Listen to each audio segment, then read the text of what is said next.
that going to be part of the visual or just this? Okay. All right. Thank you all for being here. Please bear with me. I'm going to read a little bit, and then after that, we're going to be taking some questions, okay? And is there any Spanish press here? Yes. I'm not going to translate all the documents, but I will take your questions in Spanish, okay? It's just too much to translate over. All right. Over the past 11 days, the media has made multiple requests for me to release information about the shooting involving the deputies. On the night of the shooting, I turned that investigation over to the Florida Department of Law Enforcement, FDLE, so they would investigate the shooting. Agents from FDLE are now in process of doing an independent, unbiased review of my deputies' actions. FDLE will investigate and turn their findings over to the state attorney's office, who will ultimately determine if my deputies were justified when they fired their firearms. I'm not involved in that investigation anyway, and I am waiting for their findings just like all of you. I look forward to the completion of the independent investigation and review by the state, and I will comment at that time. Despite notifying the media on the night of the shooting that I had turned the investigation over to FDLE, I have been repeatedly asked for information regarding why my deputies fired their guns. When I did not release any information, because I'm not in charge of that or part of that investigation, some media outlets have spent the week questioning my commitment or transparency and accountability. Although members of the media may disagree, I believe the citizens of Osceola County recognize that turning the investigation over to a neutral, unbiased agency is the best method of being transparent and accountable. I also feel that the Osceola County will understand that not commenting until the investigation is completed is not only reasonable, but appropriate. I want to be clear. I have never said I would not release information. What I did say is that I would not release information until an investigation has been concluded. The significance of an investigation means that facts are vetted, sworn statements are taken, and physical evidence is collected. The process ensures that our citizens are provided with credible information. The reality of this process takes time, which is why it is unclear to me why some of the media did not want to wait for credible information. Instead, as is in this case here, there has been misinformation published. This information was provided by people who have potential financial motivation and obvious goals to talk quickly and loudly before the facts are established. I believe that our citizens can be patient while we conduct and conclude the investigations. And I am committed to providing citizens of this community reliable information at the conclusion of those investigations. I thank the citizens of Osceola County for their trust. What I'm about to release to you are the facts about the criminal behavior of 4 suspects involved in the incident at the Target. This is about their behavior prior and up to the time of the shooting. To be clear, I will not be commenting on the shooting itself. However, as sheriff, I am responsible for investigating crimes that take place in Osceola County, and on the night of this incident, I assigned detectives to investigate what criminal activity took place and caused my deputies to have contact with these suspects.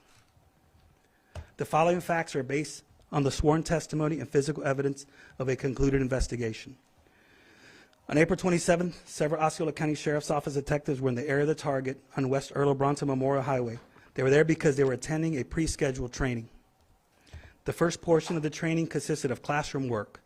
The second portion of the training involved scenarios where detectives work with other agency members to perform location techniques and surveillance. During the second part of the training, 2 detectives were in the Target parking lot and noticed suspicious behavior.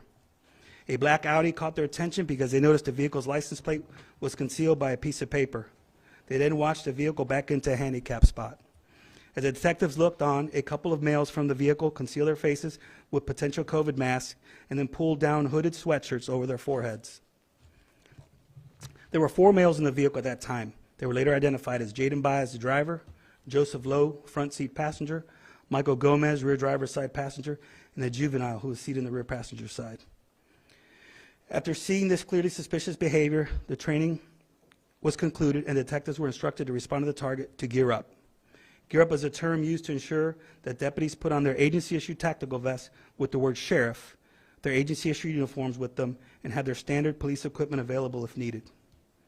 A Target loss prevention officer was notified of what the detectives had witnessed. That officer was then able to watch Mr. Gomez and Mr. Lowe enter and walk around the store. The loss prevention officer then watched both suspects select store merchandise and conceal it. The officer then confirmed with detectives on the scene that the merchandise was stolen and that prosecution was desired for the theft. Mr. Lowe exited the store first, followed later by Mr. Gomez. They both passed all points of sale without any attempt to pay for the merchandise. The detectives waited for Mr. Gomez to return the Audi so that all suspects were now located in the vehicle immediately after he entered the back seat. Detectives moved in and attempted to block the Audi with their unmarked agency vehicles. Although unmarked, each vehicle is equipped with red and blue emergency lights. Several vehicles had their emergency lights on when contact was made with the suspect car. In addition, detectives exited their vehicles and stood toward the front of the suspect car while wearing vests with the word sheriff written in all 4-inch tall lettering and verbally shouted the word "Stop, Sheriff's Office, stop." Despite members of law enforcement clearly identifying themselves as being blocked in by several vehicles with red and blue lights, Mr. Baez accelerated the Audi. In a few seconds, Mr. Baez rammed into and damaged a total of 4 Osceola County agency vehicles. Please see the photos.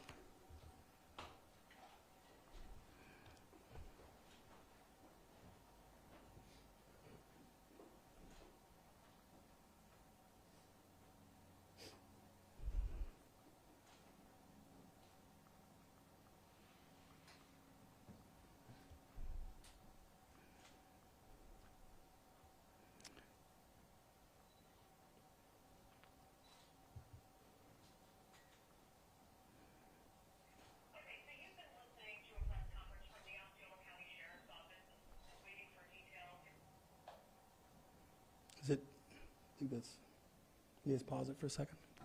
During the crash, Mr. Baez struck one of the agency vehicle driver's door. The Audi actually passed the door to slam shut. In the process, caused the vehicle to violently rock. The detective was tossed around inside the vehicle, jarring his left knee and hip and neck. Mr. Baez also rammed an agency van so forcefully that Audi physically moved the van. The collision also impacted the detective inside the van, causing his left knee to collide with the mobile computer stand. The collision caused the detective's knee to swell and bruise. As I said, in total, 4 agency vehicles were rammed and damaged by Mr. Baez. In addition to the damage of the vehicles and the injuries to my detectives, the detective who was on foot was forced to jump out of the way and feared Mr. Baez was going to kill him. It is also important to note in terms of potential charges that when Mr. Baez was removed from the vehicle, a gold firearm with an extended magazine dropped from his person. Please see that photo. This is a real gun with real rounds and ammunition containing the firearm and an extended magazine. And the magazine was inserted in the firearm at the time. Ultimately, the investigation into the criminal behavior of the suspect has concluded there's probable cause to believe that Mr. Baez committed the following crimes: aggravated assault on law enforcement officer, 3 counts of aggravated battery on law enforcement officer, 1 count of carry a concealed firearm unlicensed. There are also charges of petty theft for Mr. Gomez and Mr. Lowe. I think it's also important to note that all the suspects in the vehicle had criminal histories. Specifically, Mr. Baez, the driver of the vehicle, had prior arrests for the following: burglary with assault or battery, giving a false name while under arrest, escape from a facility or in transport, battery, and finally an arrest for the violation of probation. Take a few questions in English, and then we're going to take some questions in Spanish, or do you need me to just want to wait to the end? All right. Sheriff, was there any body camera video? Go ahead. Was there any body camera video before or after the shooting? They were wearing tactical gear. They were in a training. Most of the body camera that our deputies are equipped with is in patrolmen. But why weren't they wearing those body cameras, though? They're tactical detectives. They don't have body camera. So is that why you fired, because the cars were rammed? That's part of the investigation that FDLE is doing there, Mayor. Next question. But only the facts that you want to talk Ma'am, do you not, what part don't you understand about the Florida Department of Law Enforcement investigating the shooting aspect? about what they did. Yeah, but prior to that is what happened.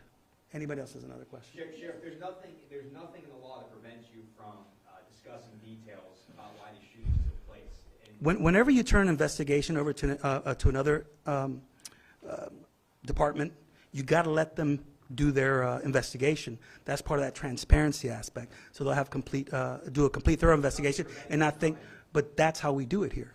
We do things a little bit different here in Osceola County. We want to make sure that this investigation has all the facts put forward. The shooting aspect of it is what the Florida Department of Law Enforcement is going to conclude. Go ahead, ma'am. Sheriff, just to be clear, because you threw out a lot of information, that weapon that you showed, you were saying that Baez had that on him and it dropped to the ground when he got out of the vehicle? When they pulled him out of the vehicle, yes, ma'am. Did he ever point it, show it? That's part of the investigation that Florida Department of Law Enforcement is looking at. And you're You know? saying the teens may impact the deputy's car, No, the suspects were hitting the deputies on marked vehicles.